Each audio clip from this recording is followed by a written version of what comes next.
Assalamualaikum dan salam sejahtera kepada semua.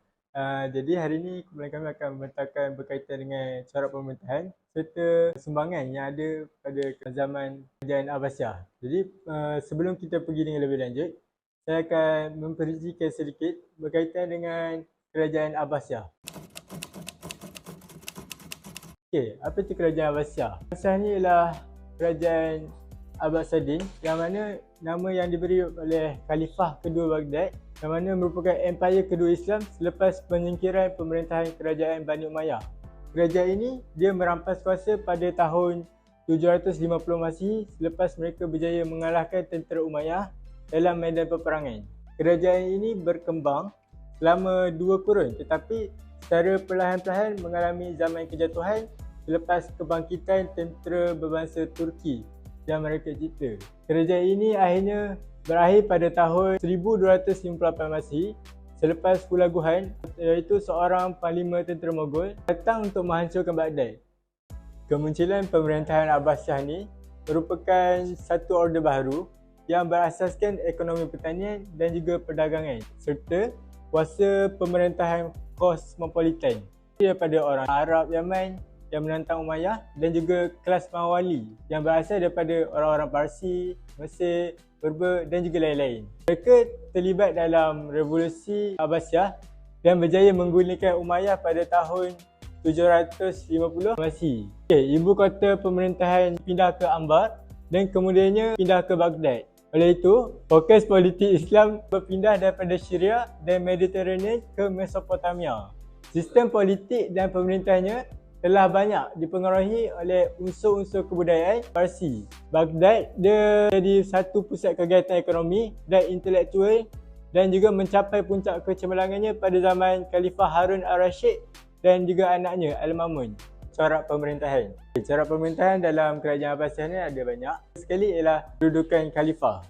Khalifah ni dia merupakan satu kuasa tertinggi dalam struktur kerajaan Abbasiyah. Basically dia adalah pemimpin tertinggi. Contoh dia macam kalau kat Malaysia sekarang adalah Perdana Menteri. Khalifah ni dia berkedudukan autokratik dan semua perintah adalah berpunca daripadanya. Pun pada peringkat kemunduran, kedudukan Khalifah ni dia terus dikekalkan sebagai satu tanda kesahan dan kewibawaan dan kuasa seseorang. Maksudnya Khalifah ni juga merupakan satu tanda.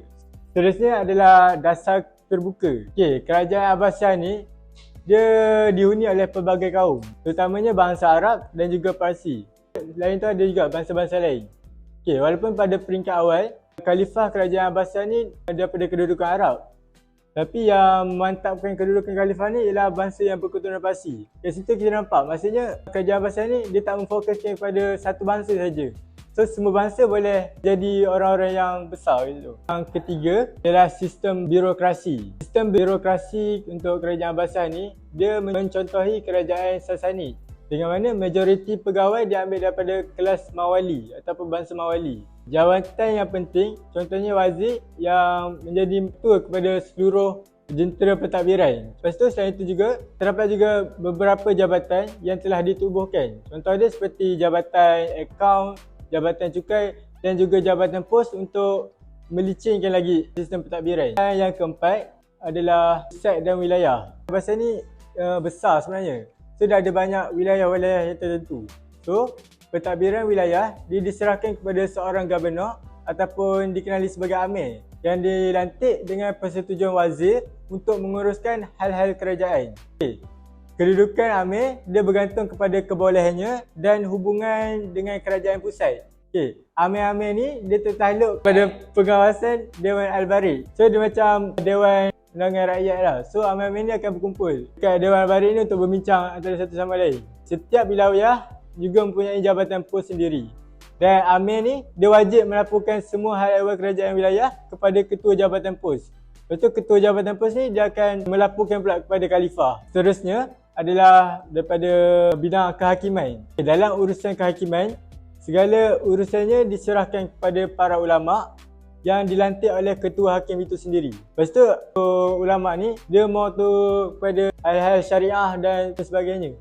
Hal-hal sivil yang berkaitan dengan orang bukan Islam pula dia terserah kepada ketua agama mereka sendiri. Manakala hal orang Islam pula diuruskan oleh kadi untuk hal-hal sivil. Pelantikan hakim ni Dia berasaskan pada beberapa syarat. Pertama sekali ialah mesti lelaki dewasa, mesti Islam, mesti berfikiran yang waras dan berpengalaman dalam bidang ilmu pengetahuan. Dan yang terakhir sekali dalam corak pemerintahan ni adalah sistem pewarisan dasar pemerintahan. Kerajaan Abbasiyah ni dia mengamalkan sistem pewarisan. Jadi macam contoh dia satu khalifah tu, khalifah yang seterusnya adalah merupakan anak dia. Contoh dia Al-Ma'mun, dia mewarisi pemerintahan bapanya iaitu Abu Ja'far Al-Mansur. Beliau meneruskan kegemilangan pentadbiran dan keintelektuan yang telah dilaksanakan oleh bapanya. So maksudnya kerajaan Abbasiyah ni dia mengamalkan sistem warisan lah.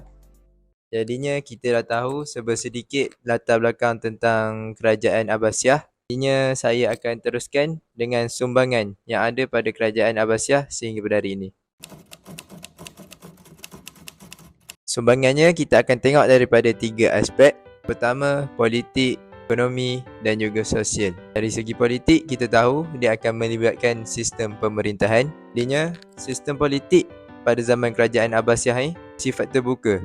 Jadinya, golongan lain boleh memerintah selain daripada golongan Islam. Jadinya di sini, dia telah memberi sumbangan pada dunia bahawa masyarakat minoriti di sesuatu kerajaan boleh mendapat jawatan penting.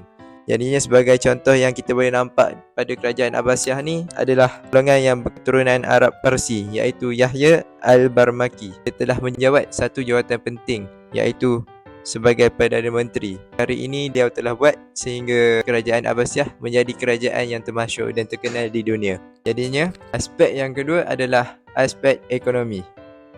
Kita tahu kerajaan Abbasiyah merupakan kerajaan yang terkenal dengan pertanian. Jadinya kerajaan mereka telah membuat satu pelaburan yang besar untuk memajukan sektor pertanian yang ada di situ. Artinya, kerajaan telah memberi galakan kepada penduduk dan tuan tanah yang ada pada masa itu untuk membuka tanah untuk menjalankan aktiviti pertanian. Hal ini kerana pertanian juga merupakan salah satu sumber utama yang akan memberikan hasil yang besar kepada negara. Artinya, apa yang kerajaan Abbasiyah dah buat sehingga memberi sumbangan kepada negara-negara lain. Yang pertama adalah membina saliran, memperbanyakkan sungai dan terusan, membuka tanah pertanian baharu dan juga membuat pangan. Perkara-perkara ini dia telah menjadi inspirasi kepada negara Eropah lain, terutamanya dalam penanaman tebu.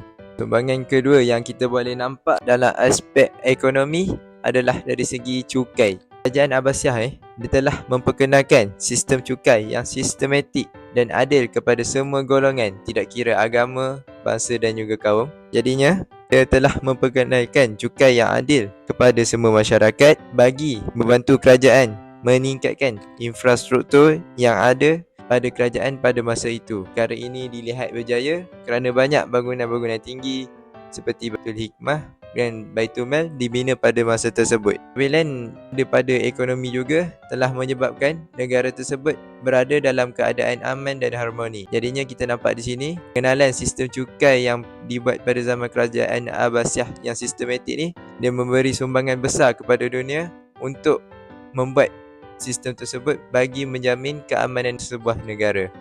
Sumbangan terakhir yang boleh lihat pada zaman kerajaan Abbasiyah adalah dari segi pendidikan.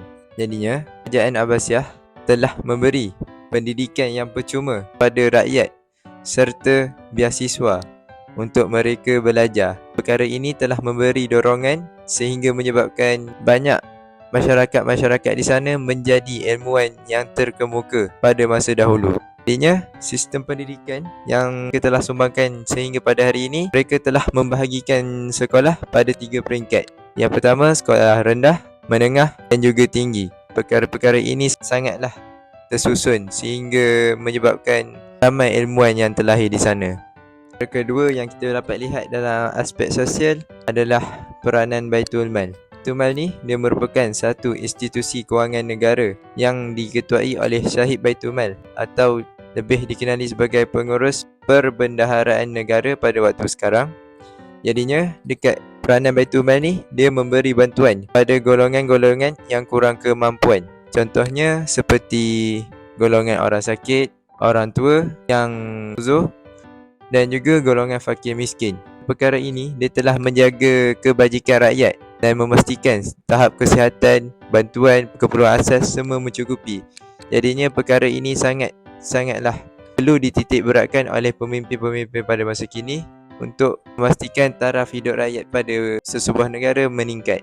Jadinya yang ketiga yang kita boleh lihat dalam sumbangan kerajaan Abbasiyah adalah pembinaan Baitul Hikmah. Pembinaan Baitul Hikmah ni dia telah menyebabkan tertubuhnya pusat ilmu serta perpustakaan yang terkenal pada waktu tersebut. Pembinaan Baitul Hikmah ni dia telah berjaya melahirkan tokoh yang menguasai pelbagai ilmu. Hal ini kerana terdapat pelbagai fungsi Baitul Hikmah sebagai pusat pembelajaran terkemuka di dunia Islam yang mempunyai infrastruktur yang lengkap yang membolehkan mereka selesa untuk belajar dan menuntut ilmu. Selain itu, mereka juga berjaya menghidupkan budaya ilmu dalam setiap lapisan masyarakat. Perkara ini terjadi sebab di setiap negara yang ada pada kerajaan zaman Abbasiyah, dia membina satu Baitul Hikmah yang memudahkan masyarakat untuk belajar dan menuntut ilmu. Perkara ini menyebabkan masyarakat pada tersebut menjadi masyarakat yang mempunyai ilmu pengetahuan yang tinggi sehingga membolehkan mereka bersaing dengan orang-orang Eropah pada waktu tersebut. Selain itu, Baitul Hikmah ni juga dia menjadi tarikan orang luar untuk datang kerana dia menjadi tempat temuan para ilmuwan berkumpul dan berbincang tentang sesuatu perkara. Dia telah mencetuskan penemuan baharu di situ sehingga tersebar ke Eropah. Yang terakhir, memastikan hak-hak manusia jaga. Hari ini kita dapat lihat pada kebebasan dalam memasuki agama. Kaum-kaum lain yang ada tersebut bebas untuk menganut agama selain agama Islam. Mereka tidak menghalang, malah memberi layanan yang baik lagi. Perkara ini kita dapat lihat contohnya pada waktu tersebut pemerintah dia mengarahkan penduduk untuk membina balik gereja yang telah dirobohkan. Perkara ini kerana gereja merupakan satu tempat berkumpul agama lain ataupun tempat mereka sembahyang. Jadinya itulah serba sedikit sumbangan yang telah diberikan oleh zaman kerajaan Abbasiyah hingga pada hari ini. Baik, kawan-kawan, bersama saya hari ini kita akan menyelongkar, kita akan merungkai apakah sumbangan kerajaan Abbasiyah terhadap pembangunan negara Malaysia. Jadi, jom sama-sama bersama saya merungkai. Yang pertama, apa yang Malaysia boleh contoh daripada kejayaan zaman Abbasiyah ini adalah pertama dari segi idea ataupun dari segi kepandaian mereka untuk mencari tempat yang strategik. Tempat yang strategik di sini saya membawa maksud bagaimana suatu tempat mereka boleh bangunkan suatu aktiviti ekonomi, misalnya aktiviti pertanian. Mungkin ada yang tak tahu, zaman Abbasiyah sudah ada satu aktiviti ekonomi berbentuk pertanian komersial di mana mereka banyak menjual berkaitan dengan tebu, tanaman-tanaman lain, gandum dan sebagainya. Jadi daripada perkara ini membuka minda kita bahawa dengan kepandaian, dengan keintelektualan mereka dalam membuka tempat baru, mencari tempat yang strategik adalah nilai yang paling maksimalis kerana nilai-nilai tersebut akan membawa kebaikan kepada suatu kerajaan ataupun suatu entiti politik itu. Jadi ini salah satu contoh yang baik perlu diambil, ditiru oleh kerajaan Malaysia senang cerita. Baik, yang kedua, mempelbagaikan hasil sumber negara. Baik, bagaimana kerajaan Abbasiyah ni mereka ada idea, mereka cerdik dalam mempelbagaikan hasil sumber negara. Misalnya di Abbasiyah, macam saya ceritakan sebentar tadi, mereka menggiatkan hasil tanaman tebu, gandum dan sebagainya. Sedangkan hasil tanaman tebu tidak berasal daripada suatu tempat, tetapi dengan kepandaian untuk merancangkan ekonomi, mereka mempelbagaikan. Begitu juga dengan Malaysia. Seandainya tempat tersebut mempunyai potensi untuk membangunkan ekonomi, misalnya tanaman-tanaman komoditi seperti pokok rambutan dan sebagainya ataupun tanaman-tanaman komersial seperti getah, pokok sawit, kita bangunkanlah. Kerana apa? Kerana atas potensi kita mampu bangunkan. Saya ambil contoh lagi dalam Pelan Sejahtera Sejahtera 2030 di mana Tanjung Malim antara tempat yang strategik dalam usaha untuk membangunkan pendidikan di peringkat universiti serta perindustrian, misalnya Proton City, mereka mengembangkan lagi tempat tersebut sebagai satu tempat tempuan kepada para pelancong di luar. Jadi ini adalah gaya ataupun idea-idea yang boleh disumbangkan untuk meningkatkan lagi kemajuan negara Malaysia, kawan-kawan. Yang seterusnya, apa yang best ataupun apa yang boleh dicontohi oleh Malaysia terhadap sumbangan kerajaan Abbasiyah adalah melalui jaringan sosialnya, kawan-kawan. Baik, kerajaan Abbasiyah melakukan satu jaringan sosial dengan pedagang-pedagang luar, dan umatnya ataupun kerajaan-kerajaan sezaman yang berada di wilayah-wilayah tertentu. Jadi melalui jaringan sosial ini, mereka membuka jaringan ataupun perhubungan dua hala dalam aktiviti perdagangan. Sama seperti dengan negara Malaysia. Kalau negara nak maju, negara nak maju, negara nak membangun, apa yang paling penting? Ekonomi, kawan-kawan. Selain daripada pemerintahan, ekonomi juga memberi sumbangan yang besar terhadap kemajuan negara. Macam mana nak maju? Kita melaksanakan aktiviti dua hala ataupun kita meluaskan jaringan sosial. Kita ada ASEAN, kita ada negara Asia, kita ada pertubuhan-pertubuhan lain. Jadi melalui pertubuhan-pertubuhan ataupun penyertaan Malaysia dalam pertubuhan yang berdaftar, kita komersialkanlah barang-barang yang ada dalam Malaysia. Because why? Dalam dunia ni, it's not about who you know. Silap. Dah bagi tahu siap-siap. Dalam life ni, it's not about what you know, but it's about who you know. Siapa yang kau kenal. Dan orang yang kau kenal ni akan membantu kau. Jadi ini pentingnya jaringan sosial. Takut nanti ibarat kita lemas, terkapai-kapai, akan datang bot bomba tolong. Bukannya kayak, bot bomba. Yang terakhir boleh?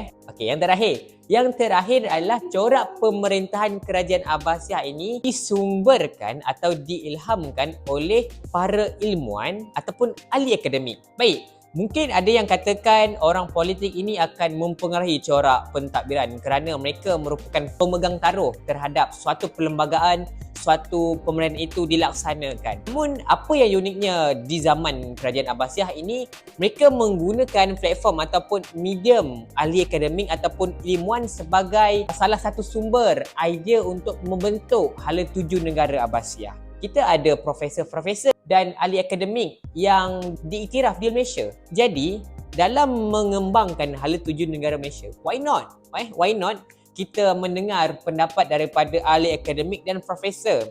Bukan atas dasar kepentingan politik ataupun kepentingan tertentu, tetapi kita membuka ruang kepada kepentingan bersama, kepentingan masyarakat. Kerana apa? Kerana para profesor ataupun ahli-ahli yang profesor ini, mereka telah mempunyai kepakaran dalam bidang mereka. Lebih-lebih lagi bidang berkait dengan ekonomi pemerintahan. Jadi why not kita menggunakan idea mereka? Tak salah untuk menerima pandangan. Kerana perkara ini lebih harmoni dan lebih berdiplomasi, lebih profesional gitu. Jadi jangan risau untuk menerima pendapat orang lain. Jadi kita kata kita sayangkan negara. Jom nyanyi lagu negara. Demi negara yang tercinta. Okey, itu sikit sebanyak lagu-lagu kebangsaan yang saya tujukan. Jadi kalau kita kata kita sayang negara Malaysia, tunjukkan bahawa kita sayang akan Malaysia.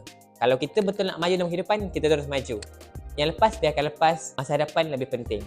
Negara Malaysia.